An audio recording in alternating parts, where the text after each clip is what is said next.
Hi there, I'm Tony Vila, and I will be reading from Rudyard Kipling's Just So stories, the story of how the camel got his hump. Now this is the tale, and it tells how the camel got his big hump. In the beginning of years, when the world was so new and all, and the animals were just beginning to work for man, there was a camel, and he lived in the middle of a howling desert because he did not want to work. And besides, he was a howler himself.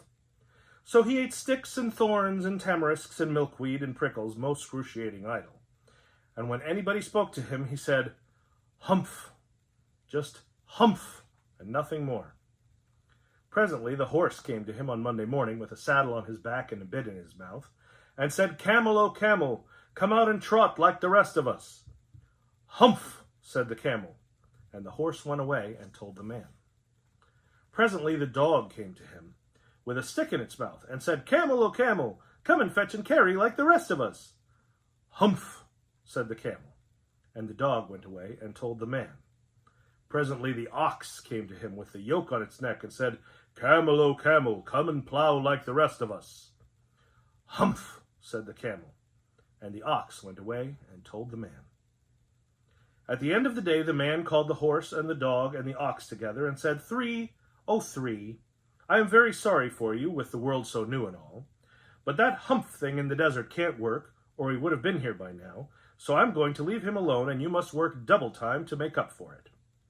That made the three very angry, with the world so new and all, and they held a palaver and an indaba and a punchayet and a powwow on the edge of the desert, and the camel came chewing milkweed, most excruciating idle, and laughed at them, and then he said, "Humph," and he went away again. Presently there came along the djinn, in charge of all the deserts, rolling in a cloud of dust. Djinns always travel that way because it is magic. And he stopped to palaver and powwow with the three. "Djinn of all deserts," said the horse, "is it right for anyone to be so idle, with the world so new and all?" "Certainly not," said the djinn. "Well," said the horse, "there's a thing in the middle of your howling desert, and he's a howler himself, with a long neck and long legs, and he hasn't done a stroke of work since Monday morning. He won't trot." "Whew," said the djinn, whistling. "That's my camel for all the gold in Arabia. What does he say about it?" "He says humph," said the dog, "and he won't fetch and carry." "Does he say anything else?" "Only humph, and he won't plow," said the ox. "Very good," said the djinn. "I'll humph him if you'll kindly wait a minute." The djinn rolled himself up in his dust cloak and took a bearing across the desert, and found the camel, most excruciatingly idle, looking at his own reflection in a pool of water. "My long and bubbling friend," said the djinn, "what's this I hear of your doing no work, with the world so new and all?" "Humph," said the camel. The djinn sat down with his chin in his hand, and he began to think a great magic, while the camel looked down at his own reflection in the pool of water. "You've given the three extra work ever since Monday morning, all on account of your excruciating idleness," said the djinn, and he went on thinking magics with his chin in his hand. "Humph," said the camel. "I shouldn't say that again if I were you," said the djinn. "You might say it once too often. Bubbles, I want you to work." And the camel said, "Humph," again, but no sooner had he said it than he saw his back, that he was so proud of, puffing up into a great big lolloping humph.